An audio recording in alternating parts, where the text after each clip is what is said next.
তো আমরা board theory পড়াশোনায় বলেছিলাম যে ইলেকট্রন নিউক্লিয়াসের চারপাশে ঘুরবে এবং কক্ষপথগুলো নির্দিষ্ট কক্ষপথ ফিক্সড অরবিট এবং সেই কক্ষপথগুলোকে স্টেশনারি অরবিট বলা হয়েছিল, কারণ কক্ষপথে ঘোরার সময় ইলেকট্রন কোনো এনার্জি রিলিজ করবে না। কারণ কি না, ইলেকট্রন যদি এনার্জি রিলিজ করে তাহলে সেটা স্পাইরাল হতে হতে গিয়ে নিউক্লিয়াসে গিয়ে পড়ে যাবে, তাহলে অ্যাটমের স্থায়িত্ব নষ্ট হবে। তার জন্য বোর বললেন যে প্রত্যেকটা কক্ষপথ স্টেশনারি এবং ফিক্সড, এবং প্রতিটা কক্ষপথের এনার্জি হচ্ছে কোয়ান্টাইজড। কারণ তোমরা এখানে দেখতে পাচ্ছ যে এনার্জি ফর্মুলাটা আছে, সেখানে কিন্তু এন এর ভ্যালু কোয়ান্টাইজড ফিক্সড। কোয়ান্টাইজড বলতে কোনো ভগ্নাংশ না, একটা পার্টিকুলার নাম্বার থাকে, তার জন্য বলা হচ্ছে এনার্জি হচ্ছে কোয়ান্টাইজড। এবং ইলেকট্রন যদি কোনো কক্ষপথ পরিবর্তন করে তাহলে সেক্ষেত্রে কিন্তু এনার্জি অ্যাবজর্ব এবং এমিট হতে পারে। মানে একটা ইলেকট্রন যদি ফার্স্ট অরবিট থেকে সেকেন্ড অরবিটালে সেকেন্ড অরবিটে যদি জাম্প করে তাহলে সে এনার্জি অ্যাবজর্ব করবে, এবং সেখান থেকে যদি আবার ঘুরে আসে তাহলে সেখানে তখন এনার্জি রিলিজ করবে। তো এর কারণে আমরা অ্যাটমিক স্পেকট্রা দেখতে পাবো। অ্যাটমিক স্পেকট্রা বলতে ভালো করে বোঝার চেষ্টা করবে। এই যে হাইড্রোজেন অ্যাটম গ্যাসকে একটা টিউবের মধ্যে ভরে দিয়ে সেটাকে কি করা হয়, হিট দেওয়া হয়। তখন সে হিট দিলে কি হবে, গ্যাস ওই ইলেকট্রন এনার্জি অ্যাবজর্ব করে গ্রাউন্ড লেভেল থেকে higher first excited state, second excited state, n = 1 থেকে n = 2 3 4 সে কিন্তু জাম্প দেবে। যে যত বেশি এনার্জি দেবে তত কিন্তু সে উপরে জাম্প দেবে। এবং এই হাইড্রোজেনের ক্ষেত্রে দেখা গেছে যে এই যে কতগুলো লাইন স্পেকট্রা দেখা গেছে, মানে এগুলো কন্টিনিউয়াস নয়, এগুলো ডিসক্রিট। একটা পার্টিকুলার এনার্জিতে যে লাইনটা পাওয়া গেছে তারপরে কিছুটা গ্যাপ থাকে এনার্জির মধ্যে, তার জন্য এই যে লাইনগুলোর মধ্যে গ্যাপ দেখতে পাওয়া গেছে। তো এটাকে বলে লাইন স্পেকট্রাম। তো সেইটা ব্যাখ্যা করার জন্য কি বলা হয়েছে সেটা ভালো করে বোঝার চেষ্টা করো। যে এই যে n = 1 এটাকে E1 বলা হচ্ছে, এবং n = 2 এটাকে E2 বলা হচ্ছে, এবং n = 3 এগুলোকে বলা হয় শক্তি স্তর।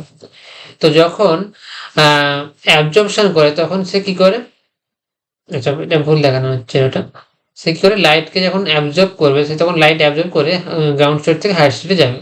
এরকম ভাবে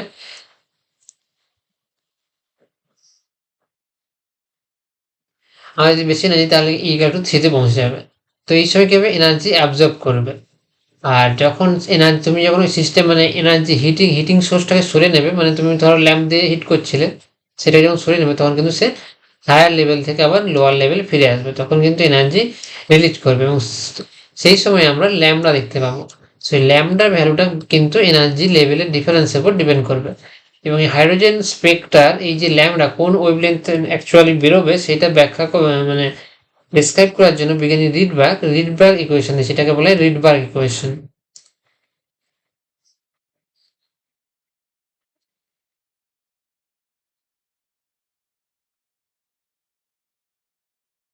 তো এই রিডবার্গ ইকুয়েশন কি বলা আছে, জেড স্কোয়ারটা এখানে তুলে দেওয়া হয়েছে হাইড্রোজেন অ্যাটমের ক্ষেত্রে, জেড এর ভ্যালু যেহেতু 1।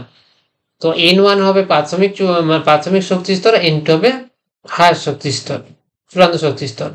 এবং এখানে কতগুলো সিরিজ দেখা যায়, তোমাদের প্রশ্ন করতে পারে যে বার্মার সিরিজের ক্ষেত্রে n1 এর ভ্যালু হচ্ছে 2, তাহলে সেকেন্ড বার্মারের ক্ষেত্রে সেকেন্ড হাইড্রোজেন লাইন স্পেকট্রামের সেকেন্ড ওয়েভলেন্থটা কত হবে, সেক্ষেত্রে কি করে বের করবে না, যদি ধরো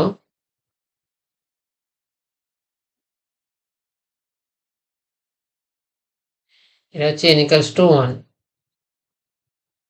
n =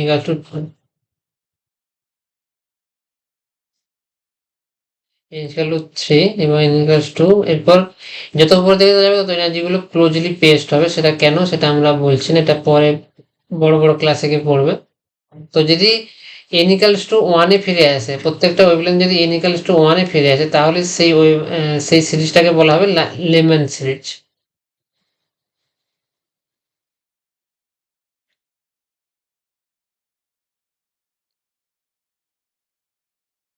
তো এটা যে লেমন সিরিজের ক্ষেত্রে কি হচ্ছে না, n1 এর ভ্যালু হচ্ছে 1, তাহলে সব কটা n1 = 1 তে নেমে আসে, সেটাকে বলা হচ্ছে লেমন সিরিজ। n1 = 1। এবং যদি n2 লেভেলে ফিরে আসে তাহলে সেটাকে বলা হবে বোমার সিরিজ। তো ফার্স্ট বামার যে ওয়েভলেন্থটা পাওয়া যাবে সেটা হচ্ছে n1 = 2 তে নেমে আসবে কোথা থেকে, n2 = 3 থেকে যখন নেমে আসবে সেটাকে বলা হবে ফার্স্ট বামার সিরিজ, ফার্স্ট বামার ওয়েভলেন্থ। আর সেকেন্ডটা হবে n = 2 তে ফিরে আসবে n2 = 4 থেকে। মানে ফার্স্ট লাইনটা মানে বামারের ক্ষেত্রে n1 = 2 হবে এবং তার ফার্স্ট একটা যে স্টেট থেকে যে ওয়েভলেন্থটা পাবো n1 = 3 আছে, এখানে 3 হবে, এটা 4 5 6। তাহলে n2 = 3 থেকে যে লাইনটা আছে সেটাকে বলা হবে ফার্স্ট বামার লাইন। আর n2 = 4 সেটা থেকে যেটা আসবে সেটা হচ্ছে সেকেন্ড বামার ওয়েভলেন্থ। তো এটা কিন্তু কোশ্চেন আসবে পরীক্ষাতে, তো সেক্ষেত্রে তোমাদের কিন্তু এভাবে ক্যালকুলেট করতে হবে। তো এখানে একটা প্রশ্ন দিয়েছি দেখো, বামার সিরিজের ক্ষেত্রে n2 = 4 থেকে n1 = 2 হলে, এখানে কিন্তু n1 = 2 বলে দেওয়া হয়েছে, তোমাকে নাও বলে দিতে পারে যে n2 = 4 থেকে যদি এনার্জি রিলিজ হয় তাহলে সেই ওয়েভলেন্থটা বের করো, এটা কিন্তু তোমাদের নাও বলে দিতে পারে। আর বলে দিতে পারে যে ফার্স্ট ওয়েভলেন্থ সেকেন্ড ওয়েভলেন্থ বলতে পারে। ফার্স্ট ওয়েভলেন্থ তোমাদের সাবকশন বইতে হয়তো নিশ্চয়ই থাকবে, ফার্স্ট ওয়েভলেন্থ সেকেন্ড ওয়েভলেন্থ বের করার ফর্মুলা কোশ্চেনগুলো থাকবে, সেগুলো তোমরা দেখতে পারো। তো এখানে বামার সিরিজের ক্ষেত্রে কিন্তু n1 = 2 সেটা নাও বলতে পারে। তো লাইন লিমেনের ক্ষেত্রে n1 = 1, তারপরটাতে যদি আসে তাছাড়া বামার, তারপর প্যাসেন হচ্ছে n1 = 3 আর ব্র্যাকেট হচ্ছে n1 = 4 আর ফন্ট হচ্ছে n1 = 5। তো সেটা এখানে বলা হচ্ছে না। তো এই যে ওয়েভলেন্থ গুলো মানে সিরিজগুলো আছে সেই সিরিজগুলো থেকে কিন্তু প্রশ্ন আসছে, কিন্তু বামার থেকে বেসিক্যালি তোমাদের জি অথবা নিটে তো বামার থেকে প্রশ্ন আসে। আমরা তোমাদেরকে যখন পিআইকিউ প্র্যাকটিস করবো তখন কোশ্চেনগুলো এক এক করে দেখাবো। তো এখানে কিন্তু তোমাকে রিডবার্গ কনস্ট্যান্টের ভ্যালু মনে রাখতে হবে 1.097 মিটার ইনভার্স। এই ভ্যালুটা মনে রাখতে হবে, পরীক্ষাতে নাও দিতে পারে। তো এখান থেকে কিন্তু ওয়েভলেন্থ তোমরা বের করতে পারবে এবং এখান থেকে কিন্তু পরীক্ষাতে প্রশ্ন আসে। হাইড্রোজেন স্পেকট্রাম বা হাইড্রোজেন বর্ণালী থেকে জি নেটে প্রশ্ন আসে এরকম ফর্মুলা থেকে। তো এটা তোমরা চেষ্টা করবে এই কয়েকটা ম্যাথ প্র্যাকটিস করা। তোমরা পিডিএফে গিয়ে দেখবে কয়েকটা ম্যাথ আছে, সেখান থেকে তোমরা কিন্তু ম্যাথগুলো প্র্যাকটিস করবে। তো এবার বোর মডেলের সীমাবদ্ধতা আমরা কি দেখলাম, যে বোর মডেল কিন্তু শুধুমাত্র হাইড্রোজেন যে অ্যাটম, এখানে একটাই ইলেকট্রন আছে, সেটা হচ্ছে 1s1। তো হাইড্রোজেন অ্যাটমের ক্ষেত্রে কিন্তু এটা এক্সপ্যান্ড করতে পারে অ্যাটমের স্টেবিলিটি বা অ্যাটমের বিভিন্ন প্রপার্টিস গুলো, কিন্তু যখন মাল্টি ইলেকট্রন চলে আসবে, এরপর থেকে যখন হিলিয়াম চলে আসবে 1s2, তখন সেক্ষেত্রে কিন্তু ব্যাখ্যা করতে পারে না। তো সেগুলো আমরা যাচ্ছি না। তো আমাদের এখান পর্যন্ত আজকে ছিল ক্লাস। তো আমরা দেখলাম যে হাইড্রোজেন স্পেকট্রাম তে কিভাবে বিভিন্ন সিরিজগুলো হয় সেগুলো কিভাবে হয় সেটা আজকে দেখালাম। তো এর পরের দিন আমরা হাইজেনবার্গ আনসেন্সিটিভ প্রিন্সিপাল এবং সোডিঞ্জার ইকুয়েশন শুরু করে আমরা কিন্তু যে জায়গাটা মূল যে কেমিস্ট্রিতে অ্যাটমিক স্ট্রাকচার যেখান থেকে প্রতি বছর কোশ্চেন আসে বা হায়ার ক্লাসে গিয়েও তোমাদের কাজে লাগবে জায়গাটা, সেটা হচ্ছে কোয়ান্টাম নাম্বারস। তো কোয়ান্টাম নাম্বারস এবং কিভাবে ইলেকট্রন ফিল করতে হয়, পরে আমরা যেটা পরের 3-4টা ক্লাসে যেটা আমরা পড়বো যে quantum numbers, principal quantum number n, azimuthal quantum number, magnetic quantum number, spin quantum number. এই 4টা কোয়ান্টাম নাম্বার পড়ার সাথে অরবিটালের শেপ কিভাবে ডিফাইন করতে হয়, শেপ কিরকম হয়, কোয়ান্টাম নাম্বারের মাধ্যমে কিভাবে অরবিটালকে কোয়ান্টাম নাম্বার দিয়ে ডিনোট করতে হয়।